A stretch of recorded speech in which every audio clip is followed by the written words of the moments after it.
जब तक किसी को खुद की वैल्यू नहीं पता होती तब तक दूसरा कोई उसकी वैल्यू नहीं समझ सकता।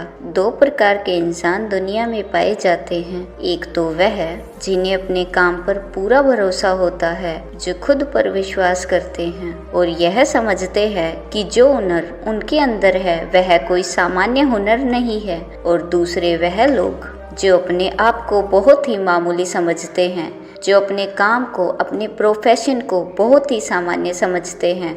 इस प्रकार के लोगों को हमेशा यही लगता है कि उनके अंदर कोई खास बात नहीं है और यकीन मानिए इन लोगों का आंकड़ा बहुत ज़्यादा है। इसी प्रकार का मोहन नाम का एक इंसान एक छोटी सी दुकान पर काम किया करता था। उसे हमेशा यही लगता कि वह बहुत मामूली काम कर रहा है, वह सबसे घटिया काम कर रहा है और उसे यह काम छोड़ देना चाहिए। लेकिन परिवार की जिम्मेदारियां होने के कारण वह उस काम को छोड़ नहीं पा रहा था। खाली समय में कभी वह विचार करता कि मैं खुद की एक दुकान खोल दूंगा और कभी कोई दूसरा काम करने की सोचता ताकि लोगों के बीच उसकी इज्जत बने, लोग कहें कि मोहन बहुत अच्छा काम कर रहा है। वास्तविकता में जब भी कोई रिश्तेदार उससे पूछता कि वह क्या काम करता है तो वह अपने काम को छुपाने की भी कोशिश करता। वह हमेशा यही सोचा करता कि किसी दुकान पर काम करना कितना तुच्छ काम है, कितना छोटा काम है।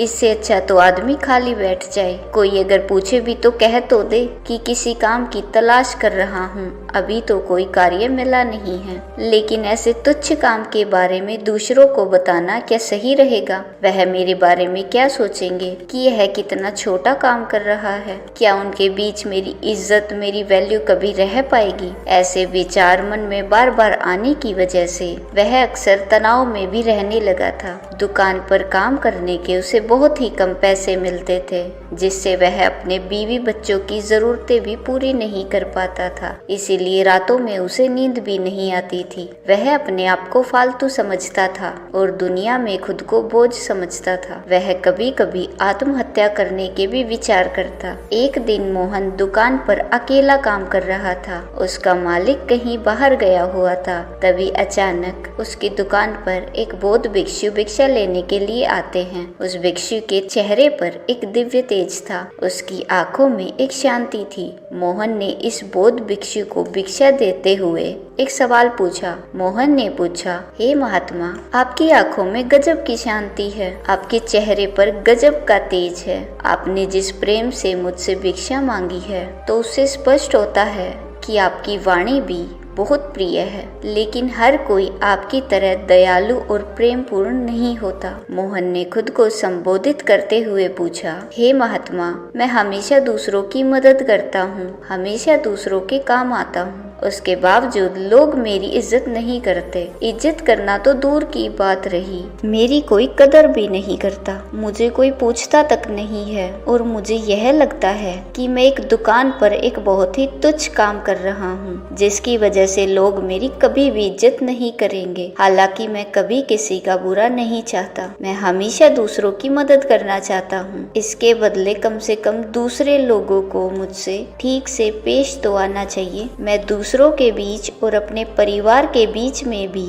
अपनी वैल्यू किस प्रकार बढ़ा सकता हूँ? मुझे कुछ तरीके और उपाय बताइए जिससे मैं अपना जीवन स्वाभिमान के साथ जी सकूं। बौद्ध भिक्षु ने मुस्कुराते हुए जवाब दिया कि भंते, जब तक तुम खुद की कदर करना नहीं सीखोगे तब तक दूसरा कोई तुम्हारी कदर नहीं करेगा। जब तक तुम ही अपने काम को तुच्छ और छोटा समझते रहोगे तो दूसरे लोगों को क्या पड़ी है कि वह तुम्हें महान समझे, तुम्हारे काम को ऊंचा समझे। भिक्षु ने अपनी बात आगे बढ़ाते हुए कहा कि ऐसा नहीं है कि हमें हर घर से भिक्षा मिल जाती है, लेकिन जो कुछ भी हमें मिलता है उसके लिए हमारे मन में एक धन्यवाद का भाव होता है। इससे हम खुद को प्रेम करना सीख पाते हैं। जब तक हम अपनी किस्मत को कोसते रहेंगे तब तक हम अपने आप से कभी प्रेम नहीं कर पाएंगे। हम खुद को प्रेम तभी कर पाएंगे जब हम अपने आप को किस्मत वाला समझेंगे। मोहन ने भिक्षु की बात काटते हुए कहा कि हे महात्मा, मैं अपने इस छोटे से काम से कैसे संतुष्ट रह सकता हूँ? मैं कैसे ऐसे तुच्छ काम के लिए अपने मन में एक धन्यवाद का भाव पैदा कर सकता हूँ। यह कैसे संभव है?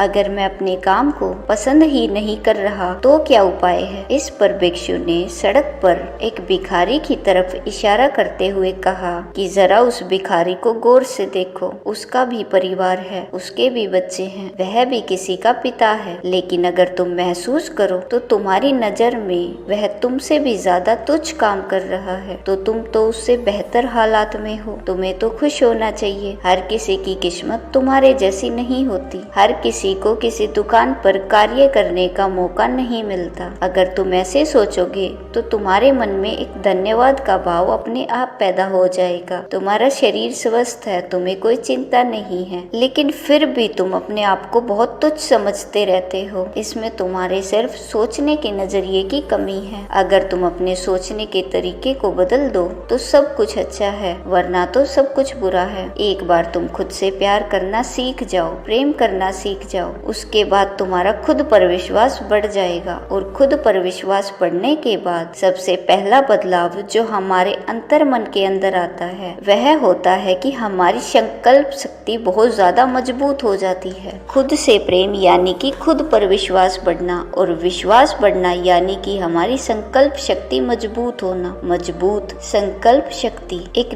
लीडर का, एक नेता का गुण होता है। जब दूसरे लोग जो आज तुम्हारी निंदा करते हैं, जब कल यह देखेंगे कि यह आदमी जो काम अपने हाथ में लेता है उसे पूरा करके ही दम लेता है, तो अपने आप उनकी नजरों में आपकी इज्जत बढ़ने लगेगी, आपकी वैल्यू बढ़ने लगेगी। भिक्षु ने मोहन को सावधान करते हुए अपना तरीका बताया जिससे दूसरों की नजरों में अपनी वैल्यू बढ़ाई जा सके। उन्होंने कहा कि अच्छा करना, दूसरों की भलाई करना अच्छी बात है, लेकिन हर समय आप किसी के लिए मौजूद रहेंगे तो वह आपकी जरूरत कभी समझ नहीं पाएगा। कोई आपको गंभीरता से नहीं लेगा। सब तुम्हारा फायदा उठाकर तुमसे अपना काम निकलवाने के लिए योजनाएं बनाते रहेंगे, जिससे बाद में तुम्हें दुख होगा, तुम्हारे मन को तकलीफ होगी। इसीलिए पहले से ही सचेत हो जाओ। हर किसी के लिए हर समय उपलब्ध मत रहो। जो हमारे करीबी हैं, हमारे अपने हैं, उनके लिए हमेशा मौजूद रहो, लेकिन दूसरों को अपनी जरूरत महसूस कराओ।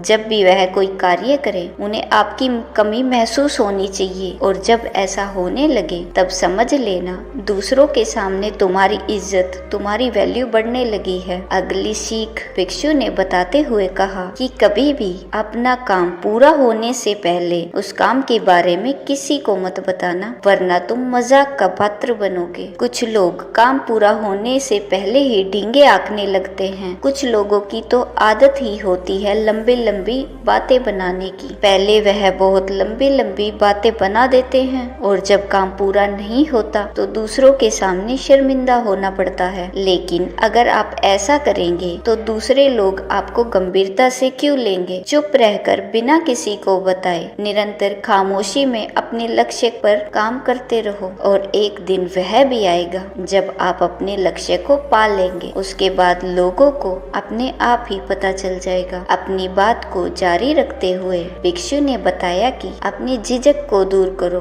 अपने डर को दूर करो। अपनी झिझक और अपना डर दूर करने का सिर्फ एक ही तरीका है कि तुम उसका सामना करो। अगर अनजान लोगों से बात करने में हिचकिचाहट होती है तो उनसे जबरदस्ती बात करने का अभिनय करो, और अभिनय करते करते एक दिन वह भी आएगा जब आपको किसी से कोई झिझक नहीं रहेगी। आप किसी भी अनजान आदमी से बेधड़क बात कर पाएंगे। जब दूसरों के सामने बिना किसी डर और बिना किसी झिझक के आप अपने विचार रखेंगे तो दूसरे लोग आपकी स्पष्टता की, आपकी निर्भीकता की अपने मन में तो जरूर तारीफ करेंगे। भिक्षु ने मोहन को सावधान करते हुए कहा कि याद रखना, घमंड यानी कि अहंकार की दीवार बहुत बारीक होती है। वह कब तुम्हारी गर्दन काटेगी तुम्हें पता भी नहीं चलेगा। भौतिक जीवन में कुछ उपलब्धियां हासिल करने के बाद कुछ लोगों को अहंकार हो जाता है। हो सकता है वह अहंकार आपको नजर न आए, लेकिन दूसरों को वह अहंकार महसूस हो जाता है। इसीलिए जब तक आप सामने रहेंगे, आपके ओहदे की वजह से वह आपकी इज्जत करेंगे, आपके सामने आपकी बड़ाई करेंगे,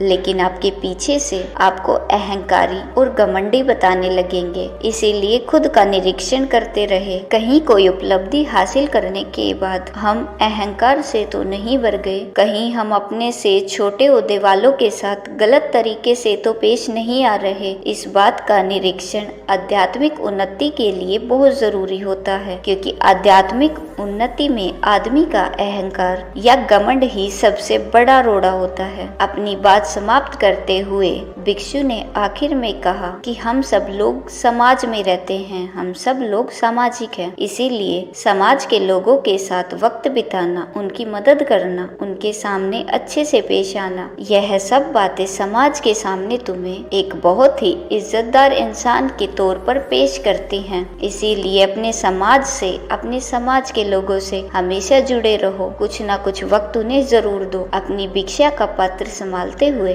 बौद्ध भिक्षु ने मोहन से जाने के लिए आज्ञा मांगी। इसी के साथ मोहन को भी अपने सवालों के जवाब मिल चुके थे। उम्मीद करती हूँ कि आपको इस कहानी से बहुत कुछ सीखने को मिला होगा।